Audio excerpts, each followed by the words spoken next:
Hi folks, I'm Richard Friedman here again with this week's top 5 cartoons of the week. I kind of picked out my own 5 favorite cartoons, kind of like what Sinatra used to do, Sinatra. Well, this is Richard Friedman's, kind of like. So I picked out 5 that are kind of my favorite, and I'd like to share them with you right now. And here we go with this is in order of dates, chronological order, I believe.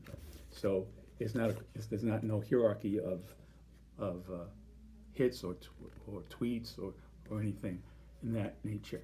This is just chronological, my top 5 favorites of my own cartoons. Now, here it is. Okay, I'd like you to just take a broad look at it. There. I'm going to read it to you so you get the gist. Trump in disbelief, sitting in Trump Tower, watching House Speaker Nancy Pelosi launch formal impeachment inquiry against him. This goes way back till towards the September 24th. And here is the president in Trump Tower, you see, and he's thinking back to the good old days, I guess you could say. And he is Nancy Pelosi, not too happy, and he is the Vice President Pence and House Majority Leader Nancy Pelosi, President. And this is supposed to be Trump Tower here, and he's reminiscing about, as I said, the good old days. And he says, "Okay, I can't believe this. This nervous Nancy is making me nervous.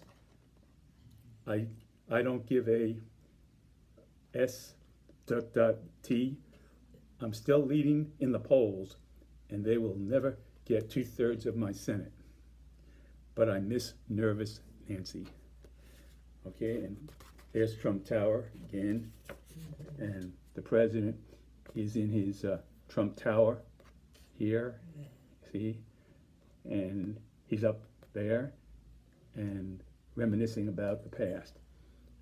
So just a little insight, the president may have underestimated House Majority Leader Nancy Pelosi, and he may have made an underestimation of her, and the best he can do now is to reminisce about the good old days. Okay, that's this. Here's the president's bittersweet dream following his threatening tweet about a second civil war in America if he is impeached. I don't know whether he meant if it was impeached in the House or if it went on to the Senate, but it's hard to the idea of impeachment brings up kind of a knee-jerk reaction of a civil war in his thoughts, and evidently. So here it goes. Here's the president. Okay.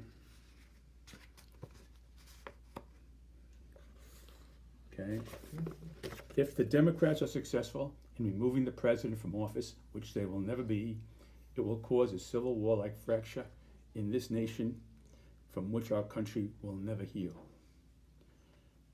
And he retweeted this from a pastor affiliated with Fox News who wrote that, and the president basically retweeted that on September 30th. And so I took that concept of a civil war, how it would, putting a kind of a humorous spin to it and not so humorous and kind of just bittersweet in a way. And here I kind of drew the New York Times. You can see here. There's the New York Times. The heading there. And then I said, this is the headline: Trump impeached.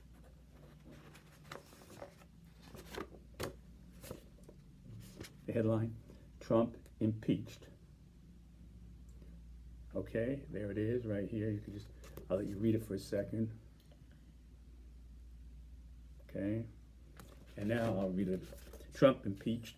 Trump states declare war. First battle of Civil War II being waged at Jimmy Carter's Georgia peanut farm. Trump now president of United States of Great America.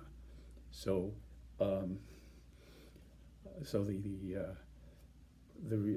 rebellion would have started at the Jimmy Carter's peanut farm in Georgia, and like the Battle of Bunker Hill, I don't know what to say, but whatever you want to look at it, it's not a good idea, I don't think, for the president to be making those kind of things, because this was a war. The Civil War was fought over slavery, and to make this kind of analogy, well, I'm just trying to make you think about it. I'm not going to start being a TV commentator or anything like that. Just think about it with a sense of humor, and that's about that. Okay, now here is this cartoon here was from October 4th, and this is basically, I'll read this to you, and maybe that's a better introduction to it. Trump publicly urges China to investigate Biden's amid impeachment inquiry, followed by revelation that Trump reportedly discussed Biden in a past call with President Xi Jinping of China last June. How that conversation might have gone. Well, the thing is that we know how the conversation with the Ukrainian president went. So we could derive how the conversation with President Xi might have gone. So from that, I drew upon that, and I made an inference here, and this is from October 4th, and I just want to give you some reality, some perspective here. There's President Trump. There he is. And there's President Xi. So there we go. Now, and here's President Trump initiating the call to President Xi. How is everything with Hong Kong? You know, it's big trouble in Hong Kong now. So, it's just like I guess he needs some weapons now with those Russians on your doorstep. So it's an analogy of a bit. I hope those mass demonstrations don't get too violent. Some of my people are very concerned and have advised me to speak out for the protesters in support of democracy. But though I feel for their plight, I believe our fantastic relationship is most important. In all honesty, I am very concerned about what those corrupt Bidens did in the Ukraine. And if you could have your people investigate them, that even closer relationship could be helpful to our trade problems as well. It could work too. It could be very good for our trade problems, and it also better relationship with China and everything like that. And so here is in exchange, the president would be getting China to investigate the Bidens, a very transactional type of thing here. And here's President Xi. His response was, Mr. President, why you no use own CIA and FBI? And here's the President Trump saying, here he is, President Trump saying, President Xi, after the election, I may ask you to investigate them too. So we know that the president has been very suspicious and very critical of his intelligence agencies with respect to the Mueller, going back to the Mueller investigation, and it wouldn't change. And now with this, so it's just a pattern, an existing pattern here, and it would be very logical for after Trump asked them to investigate the Bidens, to come out and say, why don't you investigate the whole intelligence structure of the United States and get a foreign power, China, communist country, to investigate our democracy? Well, I mean, it's a stretch, but I think you should take it with a sense of humor. I don't think anybody should get upset. I don't want to upset anybody about this. Like some of you, I ain't going to mention any comment. I'm not trying to get nobody upset. I'm trying to have a good sense of humor and just think about it. Just think it over and have a good sense of humor about it. So I'm not trying to get anybody riled up here. Just okay. Now here is interesting cartoon. This is Trump's nightmare following the White House saying it will not cooperate with Trump impeachment inquiry. Basically stonewalling this. Trump's October 1 tweet characterizing the impeachment inquiry as a coup.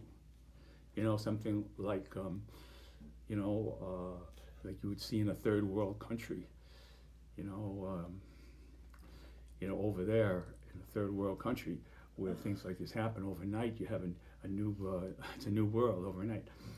There are no institutions. It's just a shoot it out of the OK Corral type of thing, Dodge City, and boom, that's it.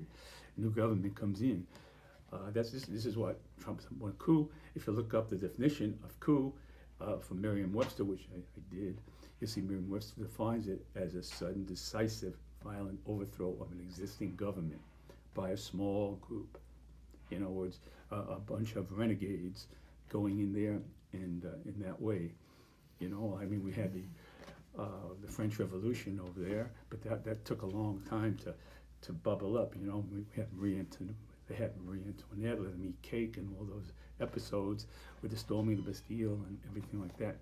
So this is just not a revolution. He's not talking about a revolution. A coup is basically an instantaneous, almost like a reflex thing that just happens, and there it is, right in front of your eyes. So in this case, being Nancy Pelosi, the liberal deep state militia, what would he be confronting was the deep state, which he talks about a lot, and his people do. And Nancy Pelosi's liberal deep state militia. Now here's the cartoon. There's Nancy Pelosi. You see, and she's in a tank, and there are her liberal deep state troopers here, militia, and they're surrounding the White House, and she's coming out with a tank. You see, and there's the White House, and she's outside calling to the president, and she's saying, "Mr. President, we know you are in there, and I'm getting nervous." He called her Nervous Nancy, so now she's coming back at him, saying, "Well, I'm getting nervous." So again, it's looking at it, making you think, laugh a little bit, and you make the call. But I'm just trying to kind of just give you a little bit of a insight as well as a laugh, and you think about where you want to, how you want to think about this. Okay, now here, this is the last cartoon, number 5. Okay, now Trump, this goes back to the Turkey thing. Now, the president has just when he makes a decision, his mode of operation is to just clamp down on that decision, which is what he's done here. He said Trump defends his decision to withdraw U.S. troops from northern Syria, allowing for Turkey to launch a military offensive against U.S. allied Kurdish forces in the region, saying they didn't help us in the Second World War. They didn't help us with Normandy, the Normandy invasion of Europe. That was when the Grand Alliance under Eisenhower saw the greatest operation probably in the military history of an invasion of a whole continent took place under great secrecy. So I don't know what he expected the Kurds to be there. They weren't anywhere near in Europe. I'm sure they were fighting their own struggles. These struggles that we're seeing today in the Arab world, the struggles goes back 100 years, and this is nothing. This is just something that's coming to the surface because it's become so asymmetrical. Everybody, they own bombs, and they have all these electronic equipment. So it's asymmetrical that this has come to fruition, and so it's in our consciousness now. But before, when they were throwing sticks and stones, there was just as bad mental in the conflict. But now we had all these incidents here, so it's different now. But these are struggles that have been going on for all these years, and I'm sure that the Kurds were fighting battles back then, even when we were fighting World War II. They must have been fighting battles of their own, but that's another story. But anyway, here's the thing here. They never helped us fight the Revolutionary War, so Trump is trying to say here that they never even helped us fight the Revolutionary War. If he's going to go back to World War II, I'm saying, well, he might as well go back to the Revolutionary War. They weren't there either. We could have used them at Bunker Hill. That Bunker Hill was a battle that was sort of like the first battle of World War II in a way. We did not. The Americans did not win that battle. That first battle encounter with the British, but we took our stand and we fought bravely. And it even though we didn't win it, it led to a confidence that the Americans had that they could fight the British and they could win the Revolutionary War. So in a sense, while they didn't win the battle, it was a stone. It was a marking stone for the American to eventually win the Revolutionary War.